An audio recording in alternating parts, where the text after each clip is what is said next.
রাত গভীর। দেশের রাজনৈতিক অঙ্গনে নীরবতা থাকলেও সামাজিক যোগাযোগ মাধ্যমের অলিগলিতে তখন একটি ছবিকে কেন্দ্র করে চলছে তুমুল আলোচনা। এই আলোচনা কেবল একটি সাধারণ পারিবারিক ছবিকে ঘিরে নয়, বরং এটি দেশের প্রধান রাজনৈতিক পরিবারের সম্পর্কের জটিল সমীকরণে এক নতুন মাত্রা যোগ করেছে বলে দাবি করা হচ্ছিল। আলোচনার কেন্দ্রে ছিলেন বাংলাদেশের 3বারের সাবেক প্রধানমন্ত্রী এবং বিএনপির চেয়ারপারসন বেগম খালেদা জিয়ার দীর্ঘদিনের গৃহকর্মী ফাতেমা বেগম। গত 24 ঘন্টা ধরে যে দাবিটি দাবানলের মতো ছড়িয়ে পড়েছে তা হলো খালেদা জিয়ার ভারপ্রাপ্ত চেয়ারম্যান পুত্র তারেক রহমান তার গৃহকর্মী ফাতেমাকে শুধু নিজেদের খাবার টেবিলে ঠাঁই দেননি, বরং তাকে নিজের বোন হিসেবে আনুষ্ঠানিক স্বীকৃতি দিয়েছেন। সামাজিক যোগাযোগ মাধ্যমে প্রচারিত ছবিতে দেখা যাচ্ছিল তারেক রহমান তার পরিবারের সদস্যদের সঙ্গে একই টেবিলে বসে খাবার খাচ্ছেন এবং সেই টেবিলে অত্যন্ত ঘনিষ্ঠ ভঙ্গিমায় উপস্থিত রয়েছেন ফাতেমা বেগম। এই ছবি মুহূর্তেই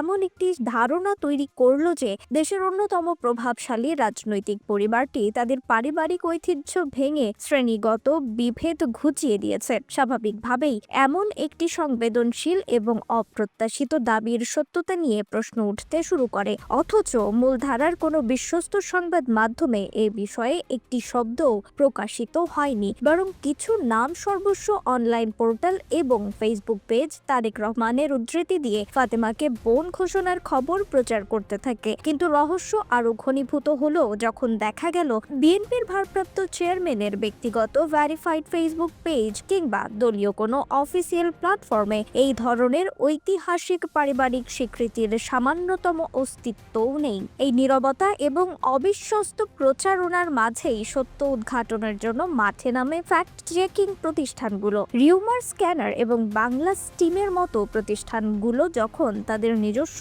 অনুসন্ধানী টিমের মাধ্যমে ছবির উৎস ও প্রকৃতি নিয়ে কাজ শুরু করলো, তখনই বেরিয়ে এলো এক চাঞ্চল্যকর তথ্য। তারেক রহমানের পরিবারের সঙ্গে এক টেবিলে ফাতেমার খাবার খাওয়ার ছবিটি কেবল মিথ্যাই নয়, এটি কোনো সাধারণ বিকৃত ছবিও নয়। এটি ছিল কৃত্রিম বুদ্ধিমত্তা বা এআই ব্যবহার করে তৈরি করা একটি সম্পূর্ণ ভুয়া কন্টেন্ট। অনুসন্ধানে জানা গেল এই ভুয়া ছবিটি 2 জানুয়ারি দুপুরে বার মায়া বিনোদন নামের একটি ফেসবুক পেজ থেকে প্রথম প্রকাশ করা হয়। যদিও মূল ছবিটির এক কোণে অত্যন্ত সূক্ষ্মভাবে এআই দ্বারা তৈরি করা হয়েছে বলে একটি লেবেল দেওয়া ছিল, কিন্তু ছবিটি দ্রুত ভাইরাল হওয়ার সময় সেই লেখাটি হয় কেটে দেওয়া হয়েছে, নতুবা থাকা সত্ত্বেও অনেকেই তাকে বাস্তব ছবি বলে প্রচার করতে থাকে। অবাক করার বিষয় হলো সমাজের অনেক দায়িত্বশীল ব্যক্তিও এই ছবিটি কোনো যাচাই বাছাই ছাড়াই নির্দ্বিধায় ফেসবুকে পোস্ট করে দেন। ছবিটি এআই দিয়ে তৈরি কিনা তা নিশ্চিত করতে রিউমার স্ক্যানার একাধিক অত্যাধুনিক টুল ব্যবহার করে। ডিফ্যাক্টোমিটার সহ অন্যান্য কৃত্রিম বুদ্ধিমত্তার সহায়তায় তৈরি কন্টেন্ট শনাক্তকারী টুলের বিশ্লেষণ থেকে জানা যায় এই ছবিটি এআই দিয়ে তৈরির সম্ভাবনা কমপক্ষে 84% থেকে সর্বোচ্চ 98% পর্যন্ত।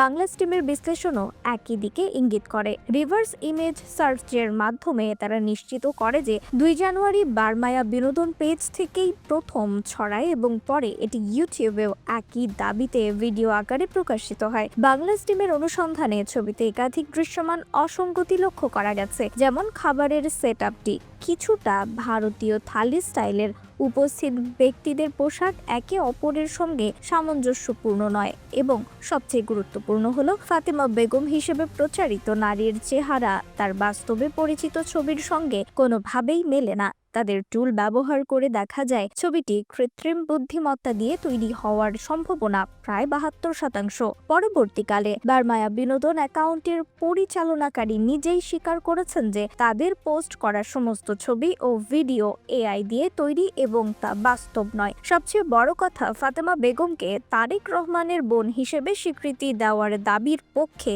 কোনো বিশ্বাসযোগ্য সংবাদ প্রতিবেদন, নির্ভরযোগ্য পারিবারিক ঘোষণা কিংবা কোনো নথি খুঁজে পাওয়া যায়নি, বরং মূল ধারার সংবাদ মাধ্যমে বারবার ফাতেমা বেগমকে সাবেক প্রধানমন্ত্রী খালেদা জিয়ার দীর্ঘদিনের গৃহকর্মী ও ছায়াসঙ্গী হিসেবেই উল্লেখ করা হয়েছে। সার্বিক বিশ্লেষণে একটি কথাই প্রতিষ্ঠিত হয়, ফাতেমাকে নিয়ে তারেক রহমানের একই টেবিলে বসে খাবার খাওয়া এবং তাকে বোন হিসেবে স্বীকৃতি দেওয়ার পুরো গল্পটিই ছিল কৃত্রিম বুদ্ধিমত্তা ব্যবহার করে বানানো একটি ডিজিটাল মিথ্যাচার এবং সম্পূর্ণ ভুয়া। তানজিদার রহমান ইনাইয়ার এই প্রতিবেদন প্রমাণ করল যে আজকের ডিজিটাল যুগে রাজনৈতিক সংঘাত কেবল বক্তৃতার মাঝে নয়, বরং প্রযুক্তি নির্ভর ভুয়া তথ্যের মাধ্যমেও তৈরি হচ্ছে। রিফাত আরা ইসলাম, ভোরের আকাশ।